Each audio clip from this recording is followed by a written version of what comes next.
ভাই, আর একটা সত্য ঘটনা নিয়ে হাজির। আসসালামু আলাইকুম। হালি শহরের শিবলকের একটা ঘটনা দেখেন। এ রোজা রমজানের দিনে অনেকে ইফতারি, সেহরি, নামাজ, রোজা, হ্যাঁ, তারাবি কত কিছু পড়িয়ে না মানুষ একটু আওলাই যায় আর কি। ধরেন, মানুষ একটু অন্য মেজাজে চলে যায়। তো এটাকে খুব নিখুঁত ভাবে আপনাদেরকে নিতে হবে। এই রমজান জিনিসটা দেখেন কত বড় ঘটনা ঘটলো।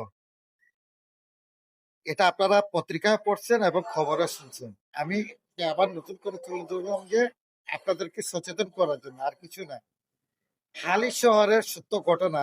সিলিন্ডার গ্যাস, হ্যাঁ, সিলিন্ডার গ্যাস ফাটি পুরা, মানে গ্যাস ঘরে আসি সব ভরে গেছে গ্যাস। এখন এরা শেরিতে উঠবে না, উঠছে। উঠার পরে চুলা যখন জ্বালাইলো পুরা ঘরে আগুন লাগে। ভাই বিশ্বাস করো না, আগুন লাগিয়ে 9 জন লোক মারা। আর কোথায় গেল রমজান, কোথায় গেল ঈদ, আর কোথায় গেল রোজা? এবেলা চিন্তা করে দেখেন যে একটু ভুলের জন্য কত বড় খেসারত দিতে হবে। তা আপনারা এই রোজা রমজান দিনটা খুব সচেতন ভাবে কাটেন, খুব সচেতন ভাবে কাটেন, আনন্দ করেন, স্বামী স্ত্রী ছাড় দিয়ে এনে চলেন, ছেলে মেয়েদেরকে আদর যত্ন করেন, ভালোবাসা দেন। আর মেজাজ গরম না করে ঠান্ডা মেজাজ সুন্দর করে রোজাটা কাটাই দেন।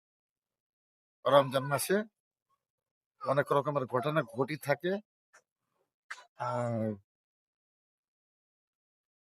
মার্কেটিং করতে যাবেন, ঠান্ডা মাথা করবেন, দোকানদাররা দাম 3 ডবল বলে কাপড়ের দাম।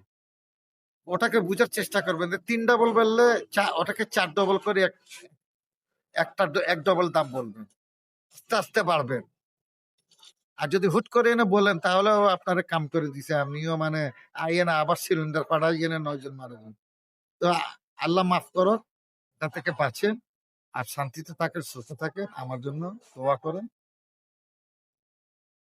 একটা ছোট মেসেজ পাঠালাম আর কি, কথার মাধ্যমে একটা মেসেজ পাঠালাম, এ বলে শেষ